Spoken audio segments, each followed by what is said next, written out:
ঢেকীয়া লিহিৰি পতীয়া বতাহত যেনেকৈ হানে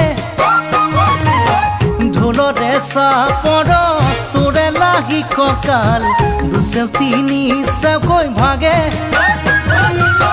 তোৰ দৰে নাচনি দেখি শ্ৰীকৃষ্ণই বাঁহী বজাইছিলে চাগে মোৰ মইনা ঐ